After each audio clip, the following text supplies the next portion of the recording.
सुनहरा मौसम है। ये नर्म धूप जैसे मेरे पंखों को रंग से भर रही हो। हवा में मिठास है, हर तरफ जिंदगी मुस्कुराती हुई लग रही है। आज तो लगता है जैसे कुदरत ने अपना सबसे खूबसूरत रंग बिखेर दिया है। इसी खुशनुमा मौसम का लुत्फ उठाते हुए चिड़िया की नज़र बबली कबूतरी पर पड़ी। उसके पंख तेजी से फड़फड़ा रहे थे और वो जल्दबाजी में कहीं जा रही थी, जैसे कोई ज़रूरी खबर देनी हो। अरे बबली बहन, इतनी जल्दी में कहाँ भागी जा रही हो? जरा रुक जाओ ना। आओ मेरे साथ इस सुहाने मौसम का मजा लो। देखो कितनी नरमी है हवा में और धूप भी कितनी प्यारी लग रही है।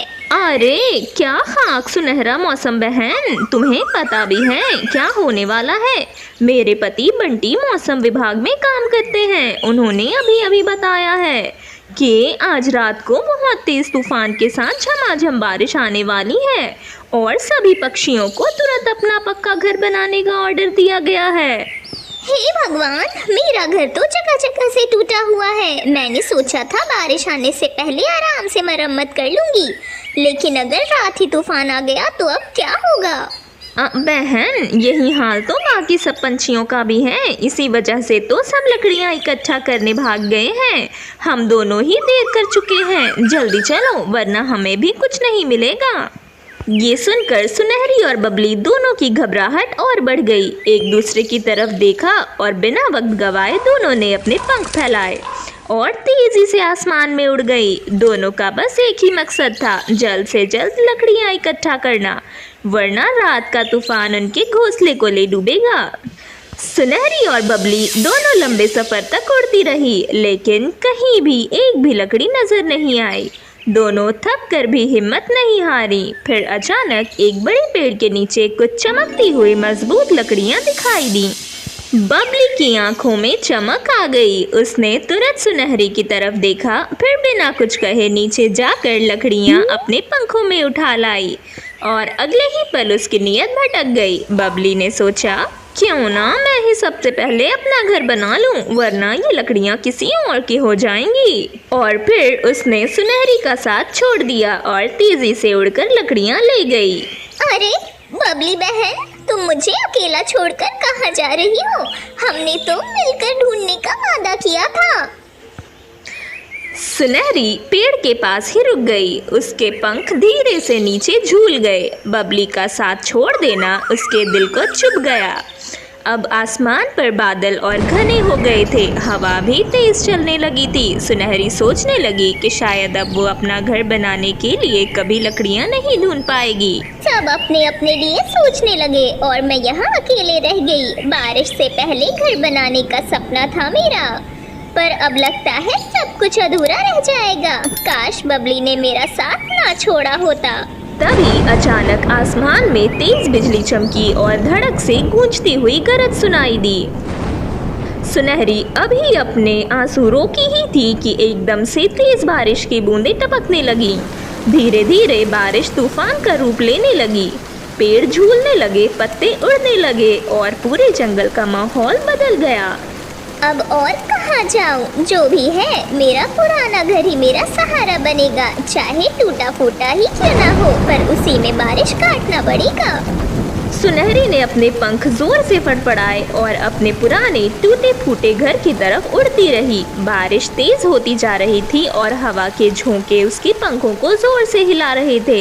रास्ते में सभी पक्षी अपने अपने घोंसलों की खिड़कियों से झांक रहे थे। बेचारी सुनहरी को उड़ते हुए देख रहे थे, लेकिन कोई भी मदद को तैयार नहीं था। हर कोई बस अपनी सुरक्षा और घर के बारे में ही सोच रहा था और सुनहरी अकेले इस तूफान का सामना कर रही थी। अपने पुराने घोंसले के पास पहुंचती है तो वहां का दृश्य देखकर उसकी आंखें नम हो जाती हैं। हे भगवान, मेरा प्यारा घोंसला, इतनी साल का मेहनत का फल सब कुछ टूटे फूटे टुकड़ों में बिखर गया। कालू कौआ उधर से गुजरता है। कालू भाई, प्लीज मेरी मदद करो, मेरा घोंसला तूफान में बिखर गया है। माफ करो सुनहरी, अभी मैं तुम्हारी मदद नहीं कर सकता। गौरी ने मुझे खाना लाने के लिए बोला है, पहले मुझे वही करना होगा। तुम्हें अब अकेले ही कुछ करना पड़ेगा। रात भर सुनहरी भीगती रही, अपने टूटे फूटे घोंसले को संभालते हुए। हर बूंद उसके चेहरे और पंखों पर गिर रही थी। थक हार और सर्दी के कारण उसका शरीर धीरे धीरे कमजोर पड़ने लगा। आखिरकार बारिश और ठंड के सामने सुनहरी बहुत बीमार हो गई। सुनहरी बारिश में भीगती भीगती इतनी थक गई कि बेहोश हो गई। पूरे जंगल की तेज हवा और बूंदें अब उसके लिए एक दर्द बन चुकी थी। जब अगले दिन उसकी आंखें खुली तो वो अपने पुराने घोंसले की जगह एक अजीब और नए महल देखती है।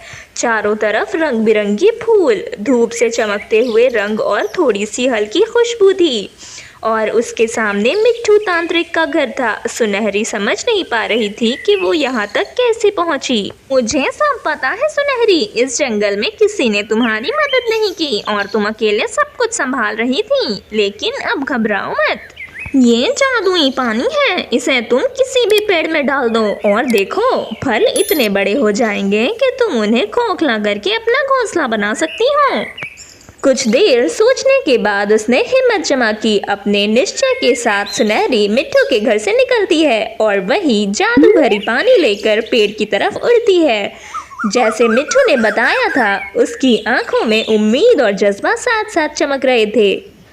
सुनहरी ने मिट्ठू के दिए हुए जादुई पानी को पेड़ में डाल दिया और जैसे ही पानी जमीन में घुला, पेड़ का एक फल धीरे धीरे इतना बड़ा हो गया कि उसमें पूरा घोंसला समझ से भी ज्यादा आराम से बस जा सकता था।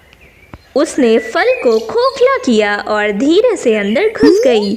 अंदर की गर्मी, सुकून और सुरक्षा में घुलकर उसके चेहरे पर मुस्कान आ गई। पक्षियों के घोंसले जो पहले मजबूत लग रहे थे, अब इस तूफान के सामने टिक नहीं पाए, टुकड़े टुकड़े होकर बिखर गए। और पूरे जंगल में बेचारे पक्षी अपने अपने टूटे घोंसलों को देखकर हैरान और परेशान हो गए।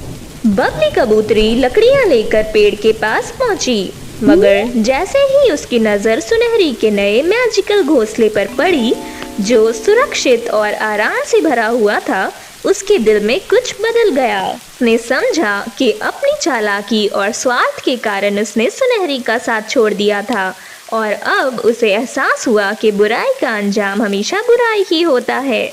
जो काम दिल से गलत होता है, उसका फल भी कभी अच्छा नहीं होता। हाँ, मुझे समझ आ गया, मैंने जो किया वो गलत था। सुनहरी के साथ ऐसा करना मुझे नहीं चाहिए था। बुराई का अंजाम हमेशा बुराई ही होता है। अब मैं सुधरूंगी और सच्चाई और मदद ही अपनी राह बनाऊंगी। अपने पक्षी पहले सुनहरी की बेबसी का तमाशा देखकर मुस्कुराते थे, आज वही सब अपनी हालत देखकर हैरान और परेशान हो गए। आज उन्हें समझ आ गया कि दूसरों के साथ बुरा करते हैं तो उसका अंजाम खुद को ही भुगतना पड़ता है।